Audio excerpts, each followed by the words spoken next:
married couple. Anyway, let's go. First question.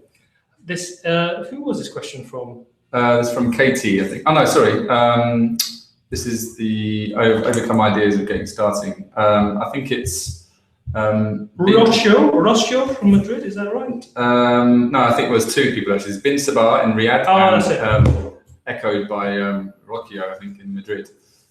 So yeah, I think it's how do you get past this hump of having an idea maybe and getting started? We see a lot of people, meet a lot of people at our events and elsewhere who just really struggle to take that first step. I think they kind of get lost in fear and confusion and lack of confidence. And so, yeah, I think it's something we come across regularly. In terms of my feedback on that, I think it's just taking that first step, really. And I think often when you have a new idea or you want to make some change, it's all too easy to build it into something bigger than it is. You might have a grand vision of change. So it could be, you know, a big business you want to build, or it could be something like leaving a job. And without taking a small step towards it, it's going to seem quite scary. So my advice would really just be, how can you take the thing you want to do, the change you want to make, and actually make it, make a small step that you can take tomorrow. That might be a phone call, it might be an email, it might be going to an event, but really just thinking about what is the smallest step you can take to get started. And then through that, you'll probably meet people, share your idea, and who knows, you know, weeks and months later, that one step could lead to greater things. But yeah, trying to make it seem less scary, I think, and try not to, put too much risk on yourself. Yeah, there's a whole think big, start small. And the thing I'd add to that as well is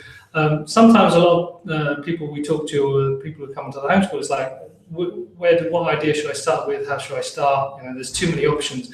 So a lot of the time, scratching your own itch, finding a problem that you think is very valuable and think is worth solving, and then making sure, by talking to people, that is a problem worth solving.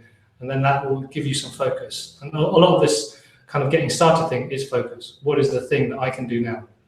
I think one thing on that as well is, I think surrounding yourself with people who maybe are more involved in the startup world, because I think if you're finding it difficult to get over that fear, it might be that the people closest to you don't understand that world. So through our events, we try to get, you know, like-minded people together who are, you know, positive thinkers, but also keen to try something different. And that support network can help you to actually get started. So if you don't have that support network already, try and find it elsewhere, and that might give you the confidence to get started. Cool. Right. So next question we've got here. Where does social enterprise fit into the world of startups? Is the future of solving society's problems, or is it ethically wrong to involve money in these issues? This is for Leanne. Well, we could spend the whole half an hour on this. Do you want to start? Yeah. Any kind of challenge that you want to tackle, and any kind of organization or project that you want to kickstart to tackle that problem has to be sustainable. And so what sustainability means for us sometimes startups is having a business model or a revenue model that's going to make sure that you are independent enough to keep on tackling those problems. So money is involved, or some way of actually generating some money, and whether that is grant funding or some kind of commercial arm to what your venture is, it needs to be there to actually tackle it. And it doesn't mean because money is involved, you're going to do bad. There's always ways of doing good, even while earning money at the same time. Yeah. So I think this is a battle we face, really, is people think this is tension, I suppose, between purpose and profits. It's like, which one do I choose? Do I go for the ethical route and become a charity or social enterprise, or do I be a hard-nosed business person and set up a company that's going to, you know, treat its customers and employees with contempt and be a traditional business? So where we come in is right in the middle. We don't think everyone should be a social enterprise. We think every business should have a purpose, and that could be a social purpose. It could be some other purpose, but ultimately it's trying to improve people's lives in some way. I think the danger of social enterprises is people kind of put themselves in that pigeonhole, I suppose, and then anyone else outside that can just behave differently.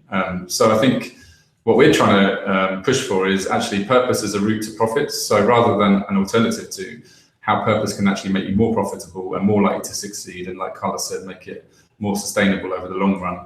And actually, I think there's this whole swell of movement towards more purpose in business, and customers and employees who want to work for companies that align to their values, looking for more than just a product or service. So I think having ethics at the heart of your company is actually going to put you in with a greater chance of succeeding in the long run. Cool. So that's from Leanne in Dundee. Thank you, Leanne. Excellent. Yeah, sorry, because this is the ones that people put in last. So where do we go? Yeah, actually, this has come up a few, so we'll do this one. So a few about prototyping their ideas. I think Josh from California says, what's the best way to prototype my product?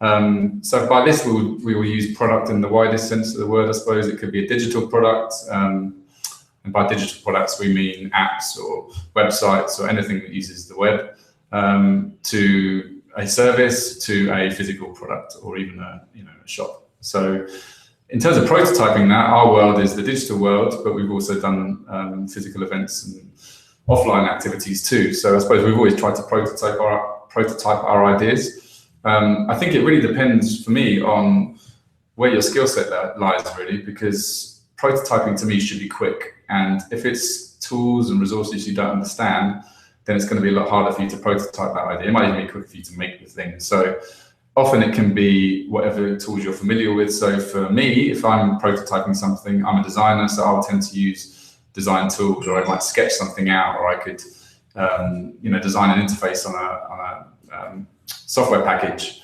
Carlos, one of the guys on our team, might want to code some things, but the temptation there is they're actually building the product. But it's trying to use these tools that actually you're familiar with to help kind of get an idea out into the world. So my take on prototyping is really, you want to get feedback. So it's the quickest way that you can get feedback on your idea. A lot of the time our ideas are in our heads, we talk about them, but they create a different picture in other people's heads than what we really mean. So pen and paper, whiteboard, for me is the best way to start prototyping an idea. You sketch it out, you draw it. It could be as simple as like a flow chart. But what that does is you have an artifact, something to discuss around, and then you go into more high fidelity things, which what Lawrence is talking about, which is more maybe designing something or building something that's out of cardboard and paper. But from the beginning, it's really about getting on the board so that they can feed back and make actually relevant feedback. Yeah, I think there's a few things in that really. One is trying to time box it, so setting yourself some parameters, whether it's an hour, a day.